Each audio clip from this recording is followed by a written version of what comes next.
I'm your host with the most local 23. You're joining me for Distant Shores Chapter 2, A Pirate's Life. This morning dawns fair and bright.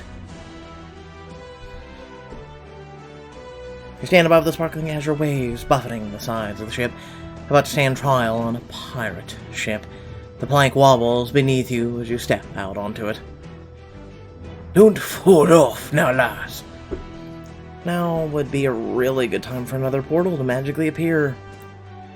Edward is behind you, addressing the others. Miss Bellamy is standing trial in accordance with the code, and at the insistence of our first mate. As such, Robert, you may state your case first. Esteemed crew, we gathered here this morning to distribute justice, as girl stands accused of jeopardizing the crew and bewitching our captain. Bewitching our captain! Bewitching our captain! I thought she was on trial for being a stowaway. Well, I accuse her of jeopardy and witchcraft. Witchcraft? Gentlemen, ladies, let's be reasonable. We're pirates, Sammy. Reason's got nothing to do with it. If Edward were of sound mind, why would he have gambled his life to save the girl? His mission was a success, yet he risked everything for a trifle. Hey, human life is hardly a trifle. Life is precious no matter who it belongs to. Even if we assume this girl isn't a witch at best, that makes her a spy. Damn Navy dog! Consider her strange way of talking, her odd behavior. We must. You've made your opinion abundantly clear, Robert, and it is your opinion, yet I've yet to hear anything approaching evidence. Would anyone else care to weigh in? Charlie steps forward and stares down Robert. At least I've got someone on my side. Someone who sees me as more than just an extra in a TV show. You make claims of bewitchment, yet you know better than most that it hardly takes witchcraft to prompt Edward to heroic action. Aye, she's got a point there. Just because Edward's a fool doesn't mean... Furthermore, I seem to recall you playing the hero not so long ago, when a scrappy, young lass was in distress. You found it in your heart to save me, and you're far less agreeable than our dear captain. You can say that again. Besides, have you forgotten the code? We take those who are willing to join our fight. Peyton has a right to prove her worth on our ship. You shoot her a grateful look as she bows with a flourish and steps back into a place with the rest of the crew. Edward turned towards you. Have you anything to say in your defense, Miss Bellamy? Alright, Peyton. You may not get a standing ovation for this, but it's time for the performance of your life. I should... flirt with Edward. Why not? You give Edward a slow smile, focusing solely on him, as if only the two of you are in the spotlight. We have unfinished business, you and I was hoping we'd have much more time together. I haven't even had the chance to properly repay you yet. He eyes you, his expression intense but unreadable. Alright, Miss Bellamy, halfway the words spoken for and against you. Turns to face the crew. A pirate must be able to trust the crew with their life. So I'll hear from each of you. Does Miss Bellamy stay aboard the Revenge? Absolutely emphatically not. No. She's a clever girl, clear as day. We can always use more of that. I vote aye. The last sheer to rum with me. That's enough. I vote aye. Aye. Peyton deserves a chance to prove herself.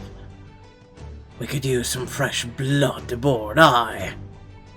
Aye. Peyton should stay. I hate to say it, but she could prove useful. It's aye from me. Aye, we need all the help we can get if we're going to be up against the Admiral again. I think she should stay. If it's what she wants, I vote aye as well. Very well. Edward turns to you and extends his hand. The ayes have it. Welcome to the crew, Miss Bellamy. Edward's warm fingers close tight around yours as he helps you back down on the blessedly solid deck. You do your fair share of work, and you'll reap your fair share of spoils. Does this suit you? As you look at a bad word, you see through your options. Yeah, if my only way home is through that compass, I need to stay close so I can steal it. Until then, I might as well try to have some fun. It suits me fine. Thank you, Edward. Look, she's already thinking like a pirate. She's going to steal it from him. Edward watches you for a moment before clearing his throat. Why don't you go find Kenrick? You can help him as we head into port. You make your way towards one of the masts where Kenrick is coiling a length of rope. Ye ready to prove your worth, lass? He lifts a hand to his eyes and peers out ahead of the ship. You follow his gaze to see that the distant speck of land is resolved into a coastline. The charming little bit o' civilization on the edge of that isle is the port of Tavern. Think ye might be helping us bring the revenge in? Just tell me what to do. Kenrick herds you towards the center of the ship, where Charlie and Ginny have already climbed up behind one of the huge sails. Alright, let's see if ye can made of stern enough stuff. Up with ye now. You step gingerly onto the rope ladder, which sways wildly as you begin to climb. Kenrick scrambles up beside you, his movements effortlessly graceful, even as the ladder quivers and shakes. Whoa. You're almost there, love. You look up at her voice, and your foot slips. Catch the rope. Grab for the rope, and hang on, steadying yourself until the ladder stops shaking. That was close. It never stopped shaking. I knew you'd be a natural. Come stand by me, and we'll have this sail furled in no time. Once you've poised between Charlie and Kenrick, they show you how to gather up the sail. When you're finished, Kenrick looks pleased. Ye may just earn your share of plunder yet, my lass. Give my apologies to your purse. Soon the ship is safely tied at the dock, and the crew disembarks. Welcome to Burn, love. Small fishing village is bursting with life as fishermen haul in their catches and merchants peddle their wares. The crew scatters, most of them heading towards the market or a tavern. Only Edward heads off alone to a building on a hill. Now that he's alone, maybe I can find a way to get the compass. You follow him through the village to an open-air market. And you've just about caught up with him when... Where do you think you're going? Charlie steps in front of you, blocking your path. You rely on your improv skills to quickly come up with an explanation. Oh, I was just checking out the town. I've seen such a vibrant village before. 'Tis beautiful here. Plus the villagers look the other way whenever we come around and get real forgetful if anyone comes looking for pirates. And in exchange for serve and a safe harbor, Edward gives the village a share of the spoils each time we make landfall. Oh, that's unexpected for a pirate. That's the thing about pirates, love. You should always expect the unexpected. Now come, we need to find you somewhere you can spend this. You'll share the spoils, but I didn't do anything. You put up with our crazy lot, and that's no easy feat. Follow me. You cast a glance over your shoulder as Charlie guides you down the street, but Edward is long gone. Guess the compass will have to wait for now. Charlie leads you into a clothing shop with shelves full of fine ruffles, habits, breeches. You marvel at the quality. Wow, was this all sewn by hand? The moment the words leave your lips, you freeze, trying to remember when the first sewing machine was invented. You glance over at Charlie, but she doesn't seem to have noticed your slip. Grace is the finest tailor you'll ever meet. She could make a gown fit for it. In God! A young boy leaps from behind a cabinet, wooden sword brandished. You stop running in the shop. While the boy scrambles over to you, avoiding the shopkeeper. Avast, ye scurvy dog! Play along. Spy a metal canister full of carved walking sticks. You grab one and hold it in front of you. Who are you calling a scurvy dog, ye bilge rat? Lighted Hugh smacks a sword against your stick. You parry the attack and laugh as the boy spins around. He turns his momentum into a blow that catches you on the hip. You stagger back with a mock groan of pain. Oh, I should have known better than cross swords with the great pirate Hugh. That's enough, troublemaker. You leave them to shop now. I'm sorry, Charlie. You know how he is. No harm done, Grace. Meet Peyton Bellamy, the newest member of our crew.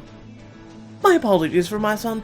There's no taming him on the mornings we see Poseidon's Revenge pulling into harbor.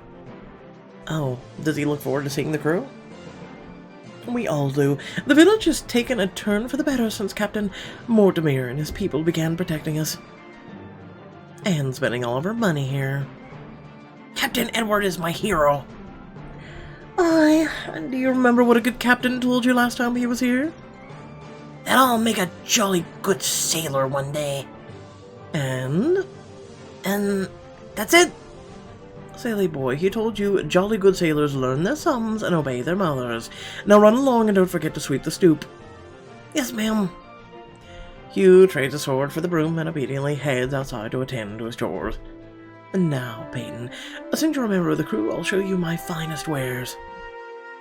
Grace retreats into the back of the room, then returns a moment later with arms full of gleaming cloth. I've been saving this for a special occasion, but now I suspect fate has intended it for you.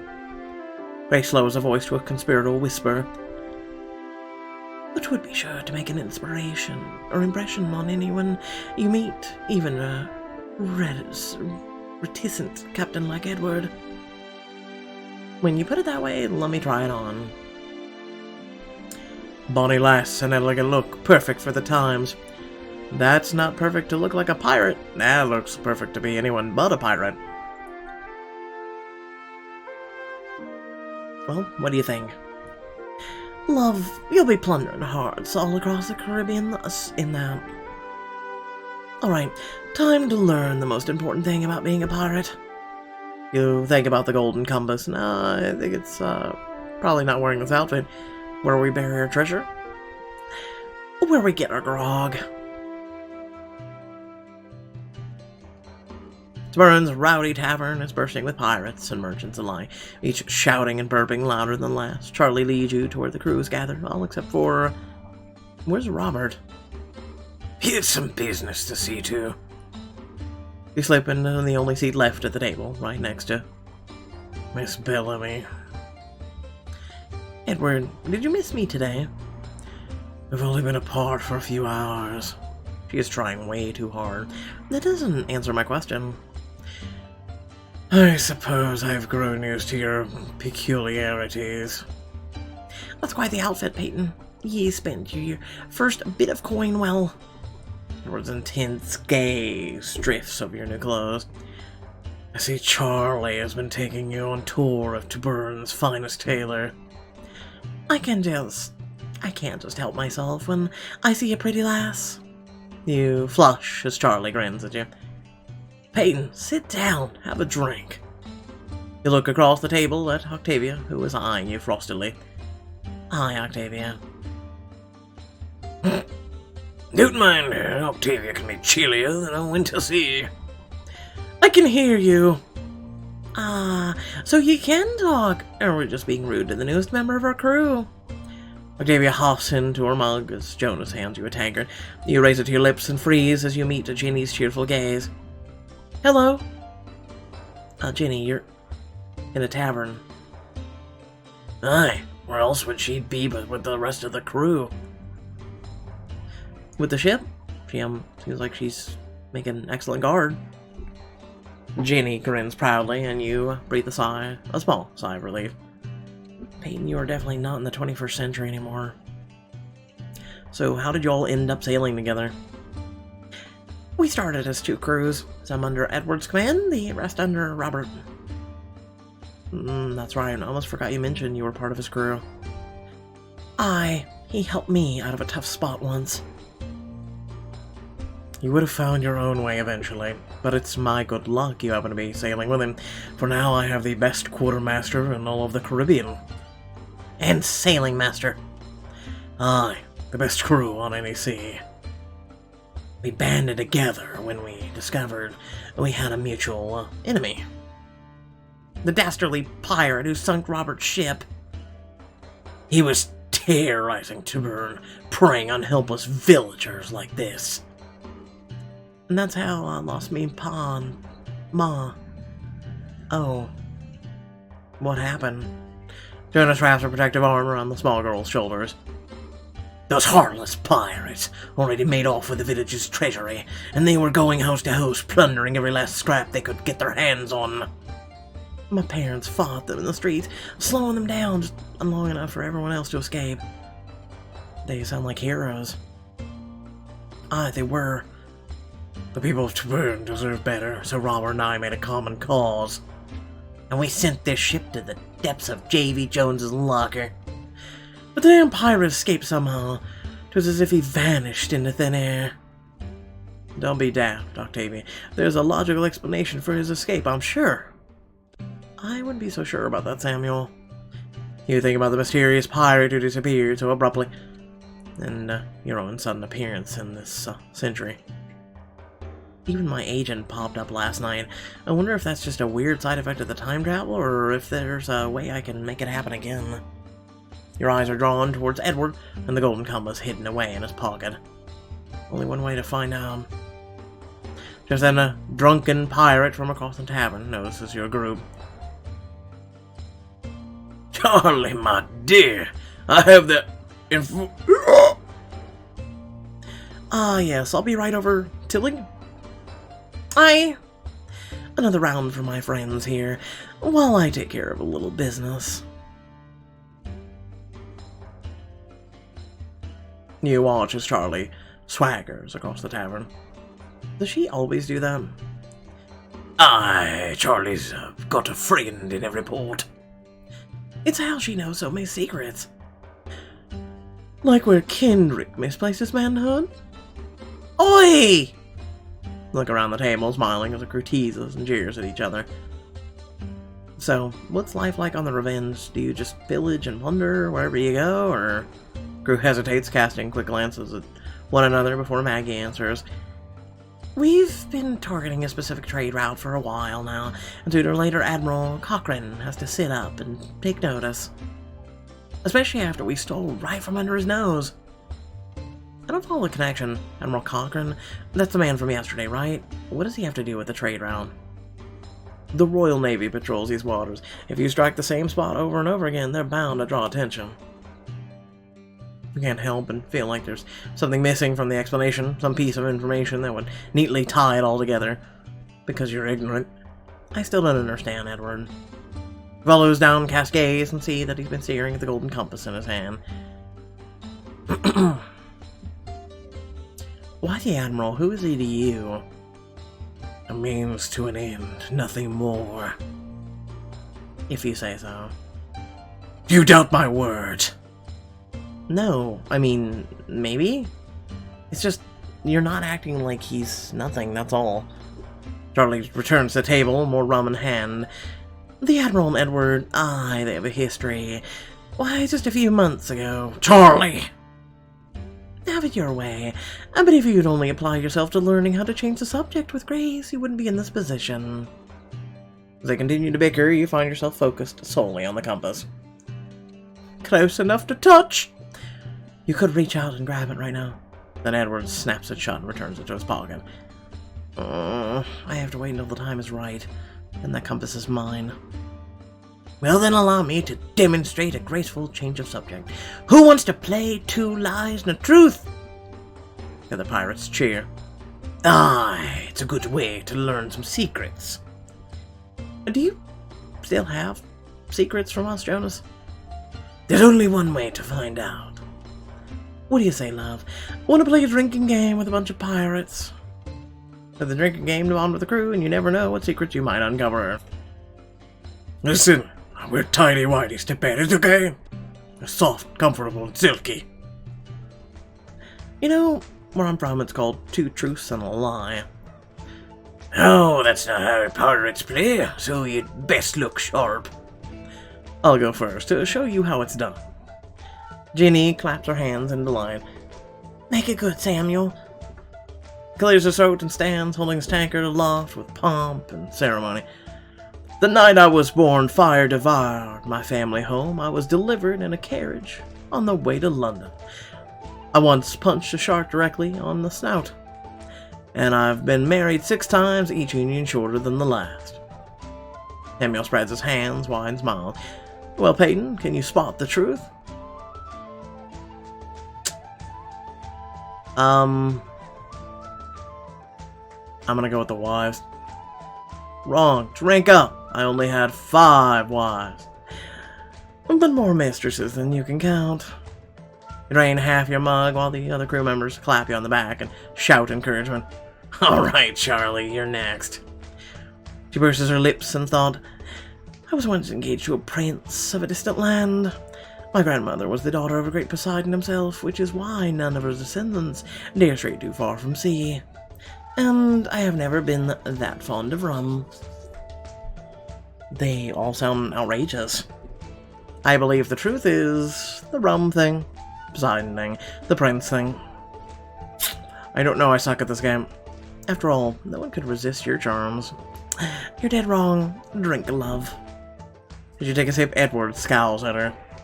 Shame on you, Charlie. Those were naught but lies. Aye, it's been 3 princes who have fallen for her, last I counted. And at least 1 princess. Wait, seriously, you cheated? Charlie points to herself with a grin. Pirate, remember? But here's the truth for you, Peyton. I grew up in the grandest house you can imagine, and much prefer my cozy berth on the Revenge. With an unusually serious look, she hoists her mug in salute and takes a deep gulp. All right, Captain. As you are so invested in truths and lies tonight, let's hear yours. Edward tilts his head. Let's see. I'm secretly the bastard son of a duke, cursed to roam the seas as an outlaw, lest my half-brother decide to have me murdered. I bit my knee to none less than the Queen of England herself, and she gave me her blessing. I once met a mermaid who asked for a single kiss in exchange for a handful of silver.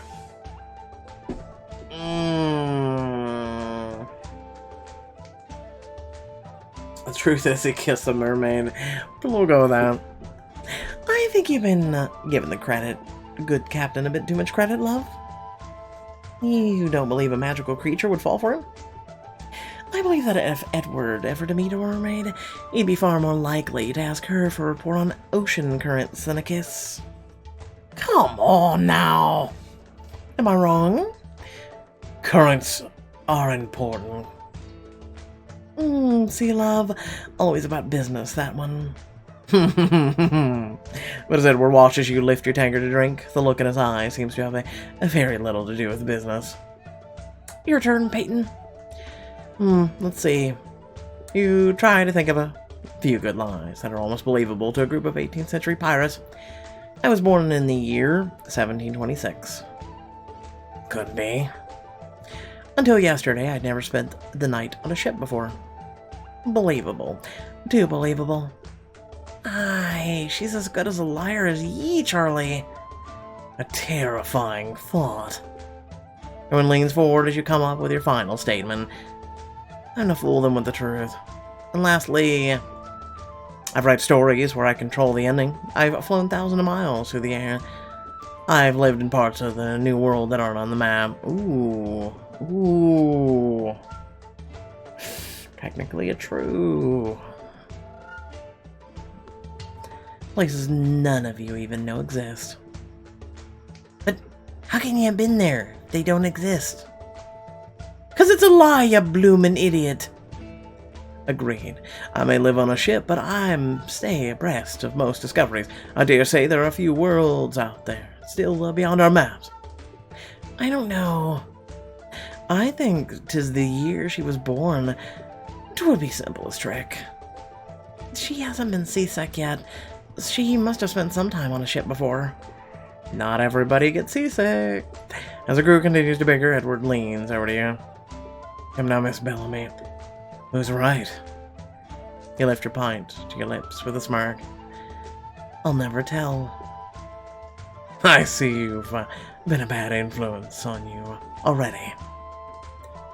The game continues on with much laughter and teasing. You miss a few lies, but you guess even more correctly. I can't remember the last time I had this much fun. By the time the tavern begins to clear out, there's a new ease between you and the rest of the crew. They all grin at you as you rise. I think it's time to call it a night. I'll see you all back at the ship. Edward holds your gaze while the rest of the pirates roar their farewells. Good night, Miss Bellamy. Good night, Captain. A warm feeling follows you to the door. You push through it, deeply inhaling the cool, salty scent of the air. You admittedly get a little lost on your way back to the ship. Why is it so dark out here? Oh, wait. Gleefully pull out your phone out of your pocket and turn on the flashlight mode. There, that's better. Yep, I'm sure this'll go well. With your phone lighting the way, you eventually make it back to the docks, where Robert is not to be found. You're about to round the corner when you stop short at the low, clipped tones of a familiar voice. We am treated as nothing less than unjust not to be born.